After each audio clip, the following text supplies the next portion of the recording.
Wesh les potes, on est parti pour une nouvelle game avec le blanc au milieu, on est parti avec nos deux acolytes, ça va être super cool pour une nouvelle aventure. Nouvelle aventure les potes, parce que mon blanc, il a disparu. Oh putain!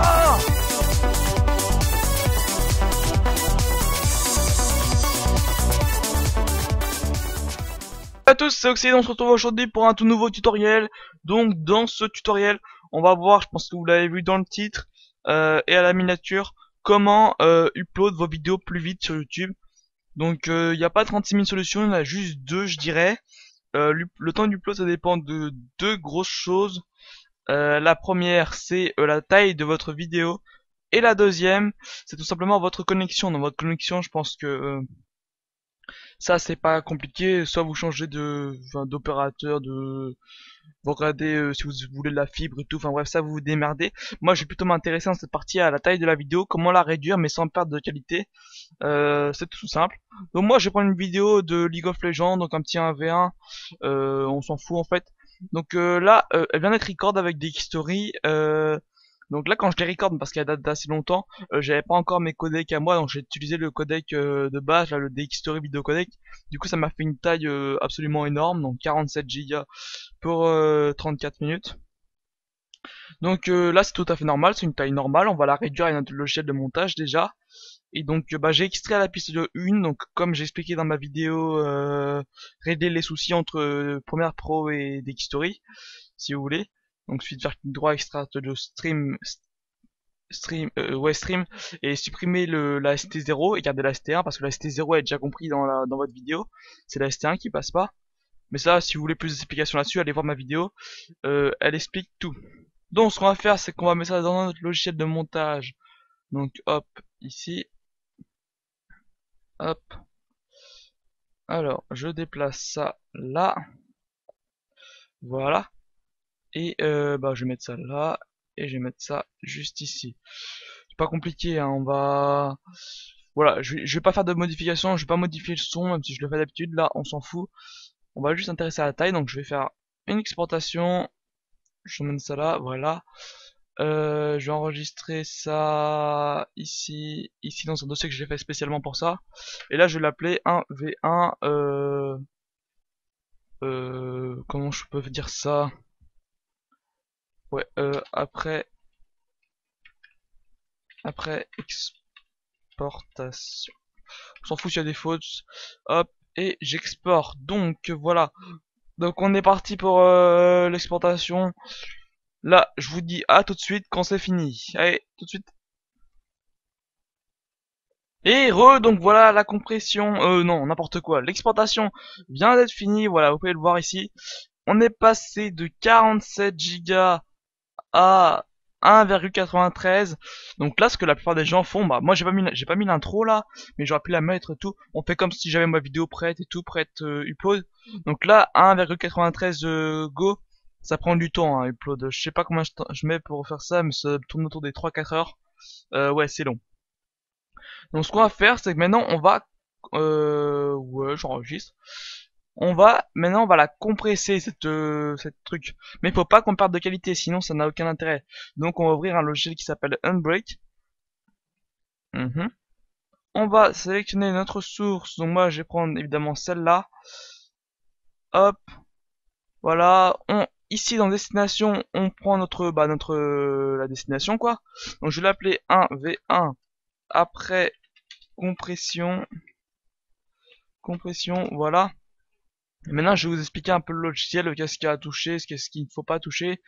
Déjà ici, a priori il faut rien toucher. Vous vérifiez bien que ici, dans les display size, c'est bien la même chose que votre vidéo de départ. Moi j'avais mis de la 720p, on le voit ici. Faut bien qu'on conserve cette 720p. Si c'est pas pareil, bah vous réglez, vous mettez dans on et vous réglez ici.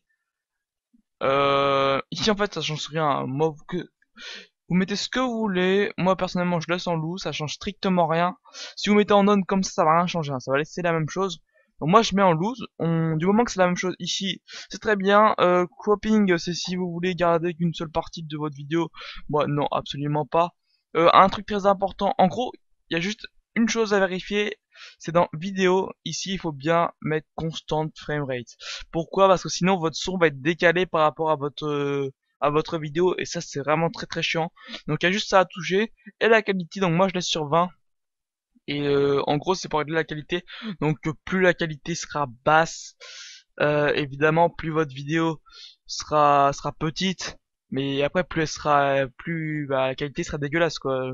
Alors que si vous mettez la qualité très haute, et ben votre vidéo sera une taille plus grosse, mais la qualité va être plus belle.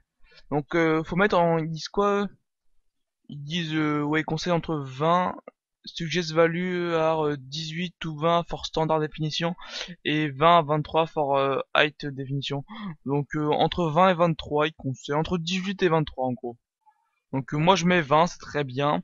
Et on va voir après le test. Je vais vous montrer les deux vidéos, celle de départ, celle d'arrivée, après compression, avant compression, pour bien vous montrer qu'il n'y a absolument aucune différence. Donc pensez juste à cocher bien ici constant framerate au lieu de variable framerate, et sinon faut absolument rien toucher, hein. Absolument rien. Ensuite, il suffit de cliquer sur start et hop, c'est parti, voilà. C'est parti. Donc comme tout à l'heure, je vous dis à tout de suite quand la compression a fini de s'exécuter, putain. Et donc voilà, c'est bon. Notre compression est terminée. Il y a écrit en bas Q finished. Donc maintenant, on peut fermer ça. Et maintenant, on est passé de 47 gigas. Ensuite, on l'a exporté avec notre logiciel de montage pour donner n'importe quoi 1,93 gigas. Et maintenant, on est passé à 747 mégas après la compression.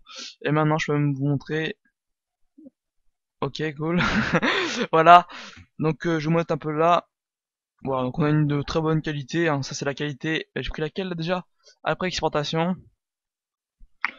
Donc vous voyez un peu la qualité. Attendez, je vais prendre un peu un endroit, genre on va prendre 20 minutes. Voilà. Pour pouvoir bien comparer.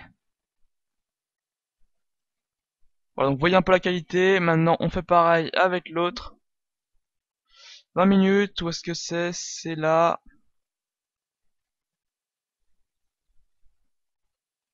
Voilà.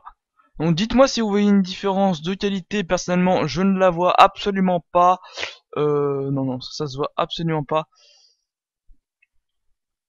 Ouais, donc c'est bon. Maintenant, je vous propose de comparer le temps d'upload sur YouTube. Donc ici, hop. Donc on va commencer par la première, la normale. Hop. On va attendre qu'il y ait l'affichage. Voilà. Donc 100,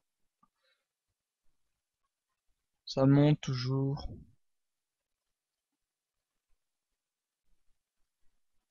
Ah, et donc faut savoir que j'ai des problèmes de connexion en ce moment. Je sais pas ce qui se passe d'ailleurs. Mais bon, du moment qu'on compare, qu'on voit bien la différence. Normalement, habituellement, ça prend bien moins de temps que ça déjà pour. Là, c'est juste énorme le temps. Bref, donc là, on a environ, ça monte toujours. Ouais, on est dans les 270, 280. Vous voyez bien. Hop, on annule. Hop. Et on prend l'autre, là, après compression. Vous la voyez les différences, là, vous la voyez? Eh ben, ça a monté un peu, ça a monté jusque 100.